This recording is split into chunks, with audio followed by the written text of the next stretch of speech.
Բարև ձեզ, հարգելի հայրենակիցներ։ Տարեց տարի լինում եք ավելի շատ, սովորաբար այդ ոլորտի մարդիկ գիշերակյաց կյանքով են ապրում, հատկապես ուրբաթ երեկոյից հետո, բայց շատ ուրախ եմ, որ այսքան արդյուն մարդկա հետներ, այսքան երիտասարդներ։ Մեր հերթական արտսեկը սկսենք և փորձում էի հաշվել որ երրորդն է։ 12-րդ։ Ընդդեմ Հա։ Անհավանական է։ Ես սովորաբար սենց բացման խոսքեր եմ ասում ու բնականաբար չեմ խոսելու ողջունելով ոլորտի ներկայացուցիչներ և այլն, փորձեմ մոտավորապես պատմել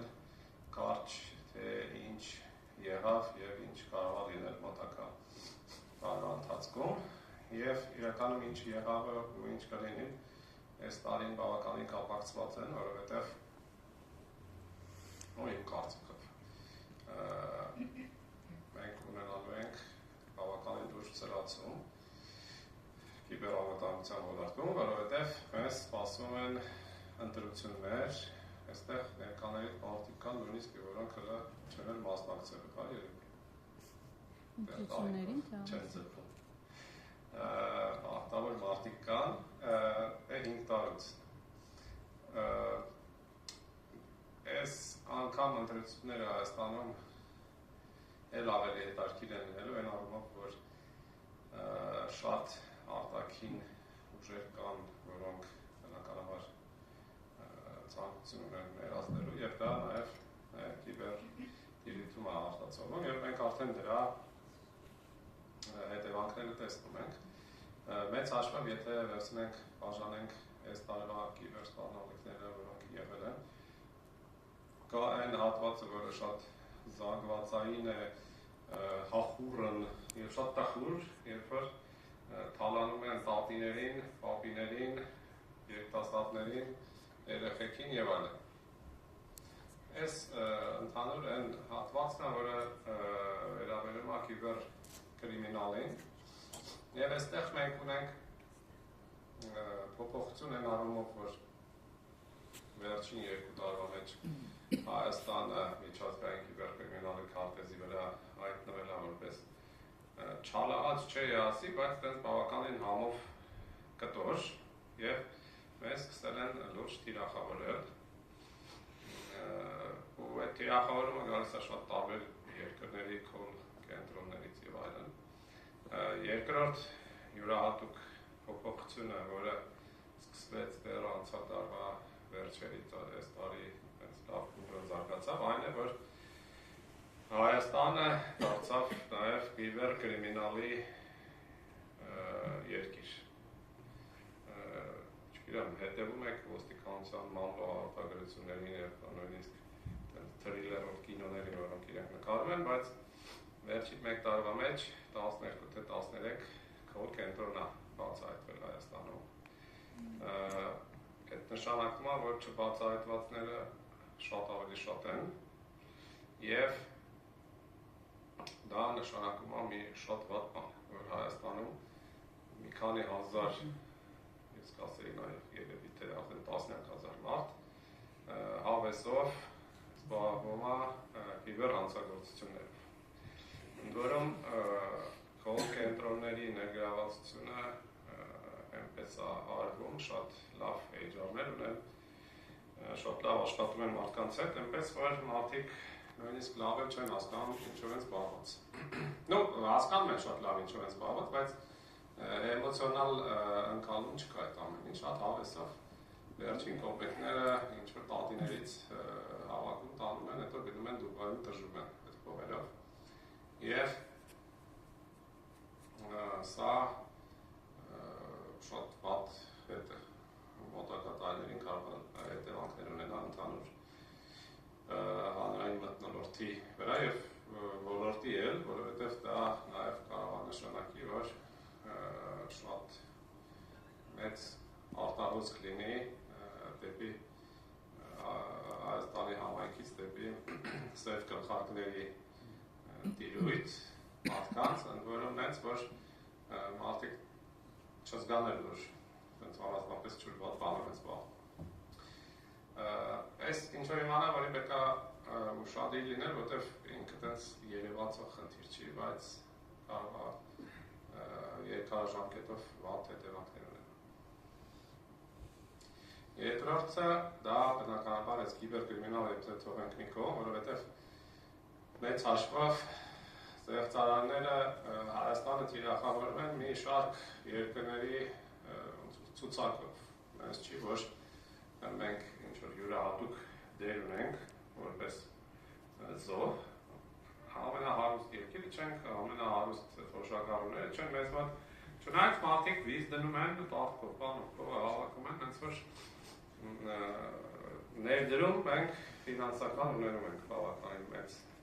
կիբերկրիմինալի ամառվա հանգստի մեջ։ Բայց մյուս հատվածը դա արդեն թիրախային հարձակումներն են, այստեղ էլի բաժանեմ, կիբերկրիմինալը էլի շարունակում է, բայց արդեն թիրախային բիզնեսների դեմ ավաղ Հայաստանում բիզնեսների մեծամասնությունը, հատկապես փոքր եւ միջինները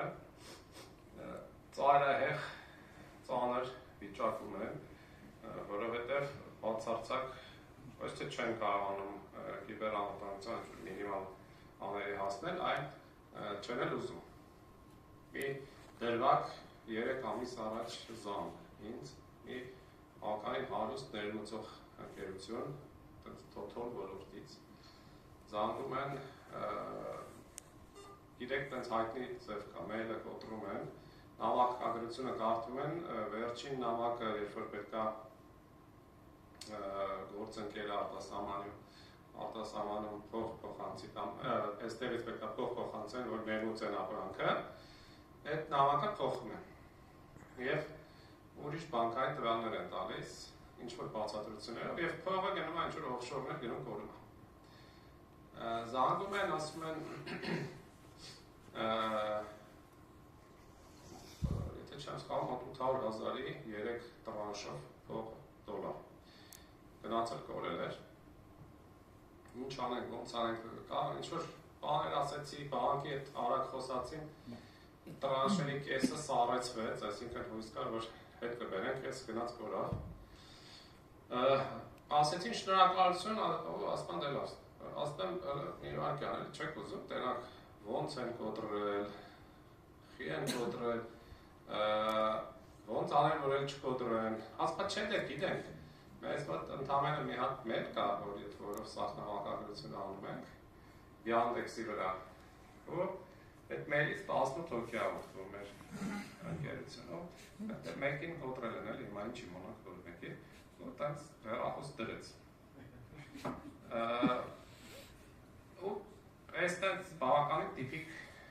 պատկեր է, և բիզնեսները անվտանգության վրա ծախսերը համարում են,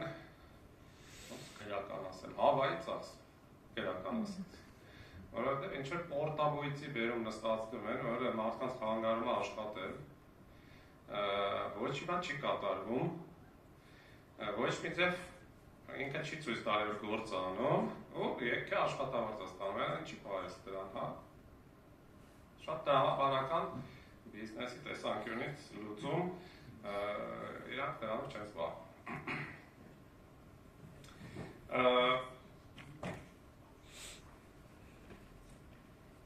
Այս բիզնես հատվածը իհարկե պրոբլեմատիկա են առումով, որ երկրի տնտեսությանը լուրջ հարված է, որը ոչ էլ հաշվում է, ոչ էլ գնահատվում է, այսինքն մենք տեսականորեն չգիտենք, թե մեր տնտեսությունը ինչ գումարներ է գործնում, սկսած այս ձևի Mail.ru Yandex-ով կորպորատիվ գործանողներից մինչև տատիները, իրական տատիները մեծ հաշվով հավանական է ավելի մեծ ազդեցություն են տնտեսության վրա, կարող է տարօրինակ թվա, բայց օրինակ այս վերջի Hello Bit-ը չգիտեմ, այստեղ զոհեր չկան, որ մարդկանց գցեց թռավ, մոտ 20,000 մարդ էր ներգրավված, մենակ դրա մեջ, մինիմալ ներդրումը $1000 էր։ Մինիմալով բավարարված գրեթե մարդ չգիտեմ, հա, մարդ են վերցրել եւ այն, այսինքն դրանք մի 100 միլիոն հանը տարել են երկրից։ Այդ մենակ մեկը զուգահեռ հիմա մի 5-6 հատ է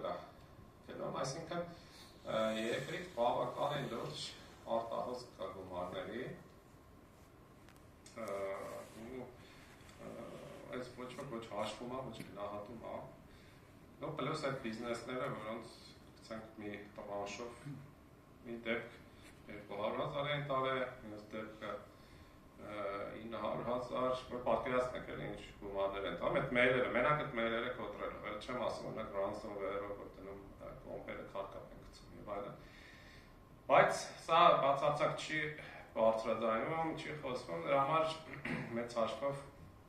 բոլորը գոհ են կյանքից։ Չել հազացնում էլի սենց օդի կեղտոտվածության պես բան չի, որ գոնե չապես։ Եվ երրորդը ամենատափուկ կարգված, բայց ամենավտանգավորը դա պետական APT-ներն են, որոնք աշխատում են Հայաստանի դեմ։ Եվ ինչպես ասացի, հիմա մենք նախընտրական ժամանակահատվածում ենք գտնվում եւ դա գնալով թափ է առնում, ընդ որում մենք այստեղ տեսնում ենք հիմնականում երկու ոլորտ, որի դեմ աշխատում են, դա պետական հատվածն է, բնականաբար, շատ ակնհայտ է, հա։ Երկրորդը դա շատ զարմանում են սովորաբար, բայց հասարակական կազմակերպություններն։ Ինչու են թիրախավորում հասարակական կազմակերպություններին, որովհետև պատճառները կարող են շատ լինել, բայց հիմնականներից մեկը դա այն է, որ հասարակական կազմակերպությունները իրենց նիշային ոլորտներում ունեն ահռելի քանակի շատ թիրախային տվյալներ։ Պատկերացրեք, օրինակ Սյունիքում կազմակերպությունը, որը զբաղվում է կանանց խնդիրների հետ, ռեպրոդուկտիվ խնդիրների, հա, իրանք շատ ինչ-որ դեպքերում շատ ավելի մանրամասն տեղյակ են, թե բնակչության աճը ապագայում ինչ կարող է լինի, ոնց լինի եւ այլն։ Ուզում ասել, ՀԿ սեկտորը շատ բանիմաց է, չնայած դրա մասին շատերը չգիտեն։ Ու մյուս կողմից իրենցից տվյալ կորզելը շատ ավելի հեշտ է, քան պետական կառույցներից։ Չնայած մեկ պետական կառույցները մեծ բաղձակալին, որ ընդերից էլ է հեշտ լինում, բայց ամեն դեպքում քրոս չեկի համար շատ հարմար է։ Եվ մենք այս տարվա կեսից տեսնում ենք, մենք ունենք ոնց որ ստանդարտ թրետակտոր Ադրբեջանն է, որը բնականաբար անընդհատ է գործում, նույն Պեգասուսի կիրառումները, որը մենք տեսնում ենք, պետականից հետո էլի թիրախ համար երկուսը դա հասարակական կազմակերպություններ։ Բայց այս տարվա կեսերից Ադրբեջանը, առանց այն ինչ-որ մենք ենք տեսնում, անցել է երկրորդ պլան։ Նույնիսկ ենթադրում եմ, որ նախագահականից ինչ-որ հրահանգ են ստացել, հենց թեթև հետ են քաշվել ադրբեջանական հակերային թիմերը։ Առաջին պլանում Ռուսաստանն է։ Ռուսաստանի FSB-ի և ռազմական հետախուզության ԳՌՈ-ի թիմերը շատ ակտիվ գրոհում են Հայաստանը և ինչպես ասեցի, համ պետական հատվածը, համ հասարակական սեկտորը և այստեղ նաև մենք տեսնում ենք զուգորդում տեղեկատվական մանիպուլատիվ գործողությունների հետ։ Դա ոչ առանձին պատմություն է, բայց ակնհայտ մի բան, որ մոտակա ամիսներին կարծում եմ, եթե խոսքը գրում է հասարակական քաղաքական հատվածում, մենք տեսնելու ենք հենց Ռուսաստանի կողմից արձակումների աճ։ Ադրբեջանի վարվելակերպը դժվար է այս պահին կանխատեսել, բայց դեր իրանք ոնց որ ասած ստանդարտական, բայց ինչպես ասացի, իրենք այս պահին բավականին պասիվացել են նույն Pegasus-ի հարցում, Apple-ը երեկոյան էլի Pegasus-ի ալերտներ ա ուղարկել, բայց դեռ որ մեզ դիմող չի եղել։ Սովորաբար կա գիտեմ երկրորդ ինստիտուտ ասացիր երկու հոգի ուղարկել անամակ, տարօրինակ բան է, բայց սա անսովոր է մեր համար, որ Apple-ը զգուշացումներ ուղարկում, մեզ ոչ ոք չի դիմում, այսինքն Հայաստանից բարակում չի դիտարկվել, իհարկե դա նաև կարող է նշանակել, որ Ադրբեջանը ինչ-որ ուրիշ վենդոր ա գտել և ուրիշ spyware-ը օգտագործում, ընդ որում այնպիսին, որ դեռ դետեկտ չի լինում նաև Apple-ի կողմից։ Այս մի քիչ պարանոիդալ է հնչում, բայց դա պետք է մտքում պահենք ու եթե ամեն դեպքում այս մեր ոլորտում եթե մի բան խախանդվում է, դա ավելի շատ վատ նշան է, քան լավ։ Եվ քանի որ Վահագը ասում է, որ արդեն ժամանակը հեն մոտենում է, ես դրա վրա կանգ առնեմ, ուղղակի ասեմ, որ նաև իմ անել բանոց ասեմ, որ վերջապես ոնց որ թե կիբերանվտանգության այս օրենքների պաթեթը ընդունվեց, հիմա տեսնենք ինչ կփոխվի մեր երկրում։ Բայց ամեն դեպքում ինչ-որ բան փոխվել է, որովհետև առաջին անգամ հայոց պատմության մեջ 379 թվականից մթ-ից սկսված մինչև հիմա մենք ունենք կիբերանվտանգության մասին օրենք։ Դա հիմա տենանք ինչ կնի։ Շնորհակալություն ուշադրության համար, որ չքնեցիք։